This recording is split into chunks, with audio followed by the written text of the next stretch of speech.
ಇವತ್ತಿನ ದಿನ ಬೆಂಗಳೂರು ದಕ್ಷಿಣ ವಿಧಾನ ಪರಿಷತ್ತಿನ ಶಿಕ್ಷಕರ ಕ್ಷೇತ್ರದ ಬಿಜೆಪಿ ಮತ್ತು ಜೆಡಿಎಸ್ ಪಕ್ಷದ NDA ಪಕ್ಷದ ಅಭ್ಯರ್ಥಿಯಾಗಿ ರಂಗನಾಥ್ ಅವರನ್ನು ಇವತ್ತು ಎರಡೂ ಪಕ್ಷದ ನಾಯಕರು ಒಮ್ಮತದಿಂದ ಆಯ್ಕೆ ಮಾಡಿ ಇವತ್ತಿನ ದಿನ ಉಮೇದುವಾರಿಕೆಯನ್ನು ಸಲ್ಲಿಸಿದ್ದಾರೆ. ಅವರ ಈ ಒಂದು ಉಮೇದುವಾರಿಕೆಗೆ ನಾಮಪತ್ರವನ್ನು ಸಲ್ಲಿಸ್ತಕ್ಕಂಥದ್ದಕ್ಕೆ ಹಿಂದೆ ನಮ್ಮ ರಾಜ್ಯದಲ್ಲಿ ಉನ್ನತ ಶಿಕ್ಷಣ ಸಚಿವರಾಗಿ ಕೆಲಸವನ್ನು ನಿರ್ವಹಣೆ ಮಾಡಿರ್ತಕ್ಕಂಥ GT ದೇವೇಗೌಡರು, ಅಶ್ವಥ್ ನಾರಾಯಣ ಅವರು ಅವರ ಒಂದು ಆಶೀರ್ವಾದದೊಂದಿಗೆ ಇವತ್ತು ರಂಗನಾಥ್ ಅವರು ಏನು ನಾಮಪತ್ರ ಸಲ್ಲಿಸಿದ್ದಾರೆ.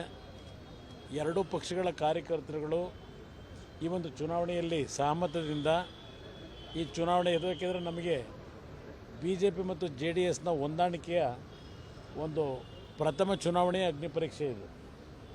ಇದರಲ್ಲಿ ಮುಂದಿನ ಒಂದು ರಾಜ್ಯದ ರಾಜಕಾರಣಕ್ಕೆ ಹೊಸ ತಿರುವನ್ನು ತರತಕ್ಕಂಥ ನಿಟ್ಟಿನಲ್ಲಿ ಚುನಾವಣಾ ಫಲಿತಾಂಶವನ್ನು ತರಲಿಕ್ಕೆ ಎರಡೂ ಪಕ್ಷದ ನಾಯಕರೆಲ್ಲ ಕೂತು ಒಮ್ಮತ ನಿರ್ಧಾರ ಏನು ಮಾಡಿದ್ದೇವೆ.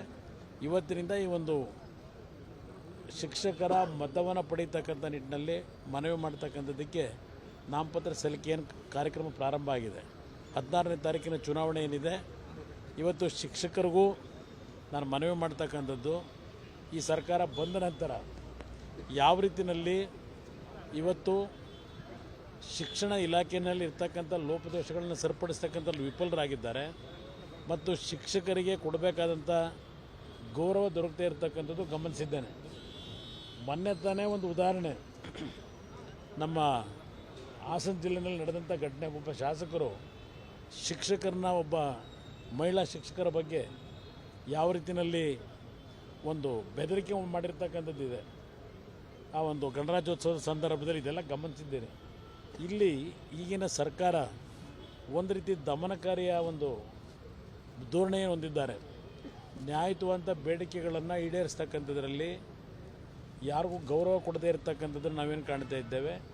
ಈ ಒಂದು ಚುನಾವಣೆಯ ಮುಖಾಂತರ ರಾಜ್ಯದಲ್ಲಿ ಒಂದು ಹೊಸ ಪರ್ವ BJP JDSನ 2006-7ರಲ್ಲಿ ಏನೋ ಒಂದು ರಾಜ್ಯದಲ್ಲಿ ಪ್ರತಿ ಮನೆಗೆ ತಲುಪ್ತಕ್ಕಂಥದ್ರಲ್ಲಿ ನಮ್ಮ ಆಡಳಿತ ಒಂದು ಪರವಾದಂಥ ಅಲೆ ಏನಿತ್ತು, ಅದು ಈ ರಾಜ್ಯದಲ್ಲಿ ಪುನರ್ ಪ್ರತಿಷ್ಠಾಪನೆ ಆಗ್ತಕ್ಕಂಥ ನಿಟ್ಟಿನಲ್ಲಿ ಮತ್ತೆ ಪಾರ್ಲಿಮೆಂಟ್ ಚುನಾವಣೆಯಲ್ಲಿ ಪುನಃ ಇವತ್ತು ನರೇಂದ್ರ ಮೋದಿಯವರ ನಾಯಕತ್ವದಲ್ಲಿ ಲೋಕಸಭೆಯಲ್ಲಿ ಹೆಚ್ಚಿನ ಒಂದು ಅಭ್ಯರ್ಥಿಗಳು ಕರ್ನಾಟಕದಿಂದ 28ಕ್ಕೆ 28 ಅಭ್ಯರ್ಥಿಗಳು ಆಯ್ಕೆ ಆಗ್ತಕ್ಕಂಥ ನಿಟ್ಟಿನಲ್ಲಿ ಈ ಚುನಾವಣೆ ನಮಗೆ ಪ್ರೇರೇಪಣೆ ಆಗ್ತದೆ ಅಂತಕ್ಕಂಥದ್ದು ನಾನು ಅಭಿಪ್ರಾಯ.